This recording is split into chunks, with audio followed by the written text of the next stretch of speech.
This bird buries its eggs alive, lets the African sun do the incubating.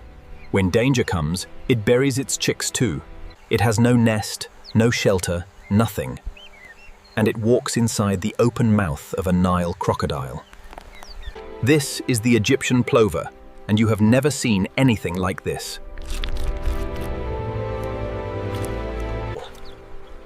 Along the rivers of sub-Saharan Africa lives a bird you've never seen in Egypt, despite the name. Meet the Egyptian plover.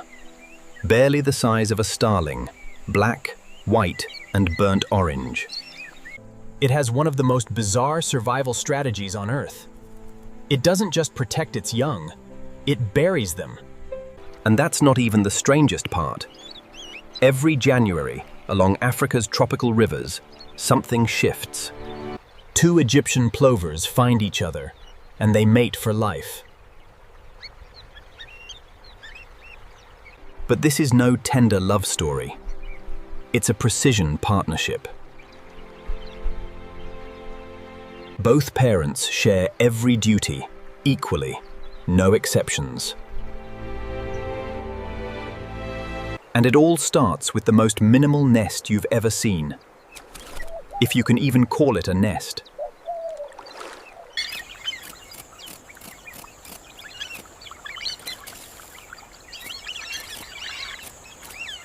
The bird settles into the shallow depression to form the nest.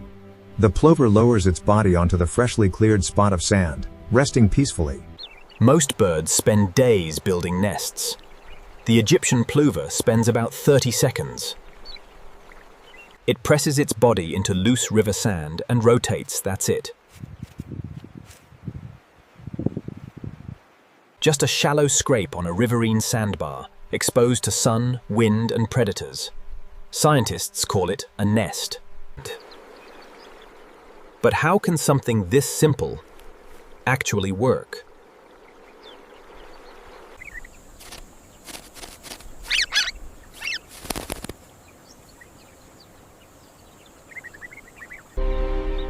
The nest is ready. Now comes the most vulnerable moment in this bird's entire life cycle. The Egyptian plover lays just 2 to 3 eggs, each one light yellow-brown, spotted with red and gray. Tiny, exposed, sitting in open sand under the African sun. No shell of leaves, no canopy, nothing. So how does anything survive here?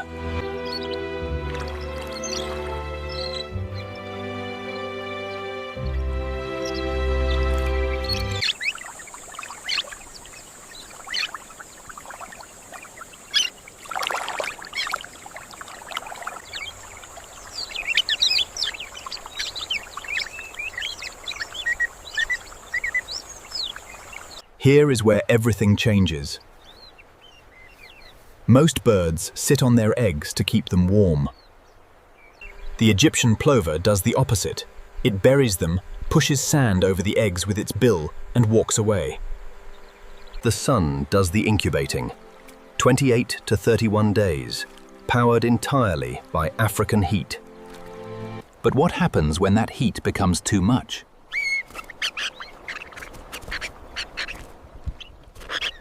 Events. When the sand reaches lethal temperature, the Egyptian plover does something no other bird does. Then walks back and sits directly on the sand above the buried eggs. The water transfers through the sand, cooling them from above.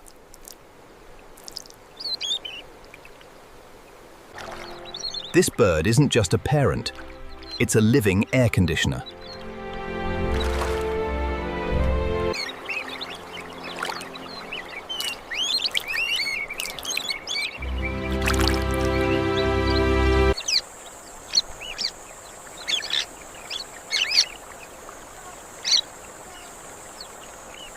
"28 days under African sand. Then, a sound.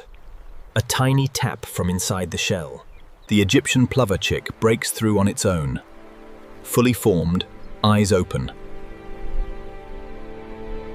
And within hours, it walks. No learning, no stumbling, just instant capability. Every other bird needs weeks in a nest. This one was born ready. But ready for what exactly?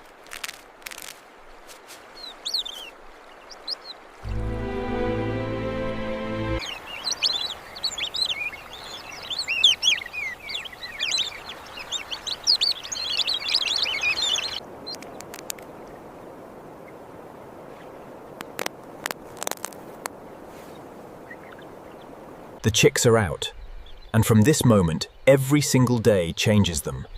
No nest to return to, no shelter, just open sand, African sun, and two parents who never stop watching. In 35 days, these three wet, fragile creatures will be capable of flight. But first, they have to survive day one.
The chicks, though young, are quick learners.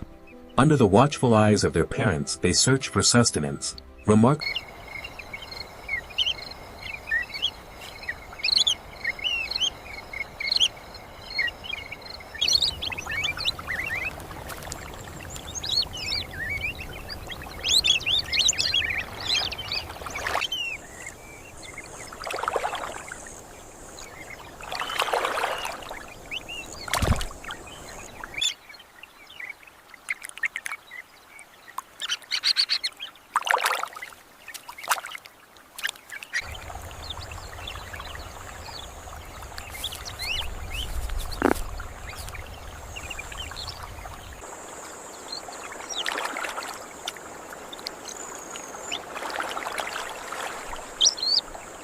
Growing fast, the chicks now push the limits of their parents' shelter.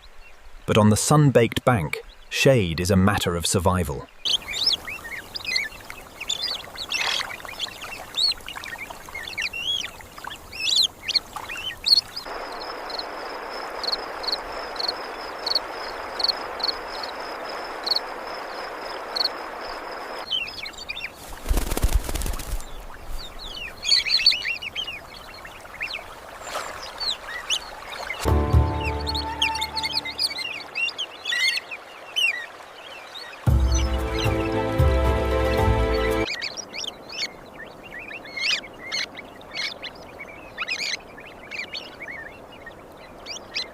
2,000 years ago, the Greek historian Herodotus wrote about a small bird that walked inside the open mouth of the Nile crocodile.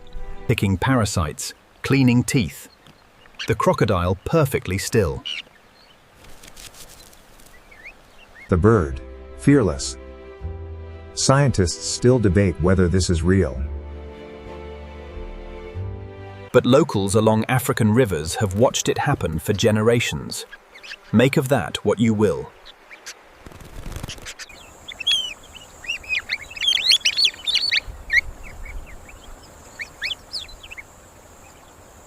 Day 35. The riverbank that was everything, shelter, food, protection, suddenly feels too small. The juvenile Egyptian plover runs, beats its wings, and for the first time, leaves the ground. No instruction, no practice run. Just air beneath its wings, and a river stretching to the horizon. Some things you are simply born knowing how to do.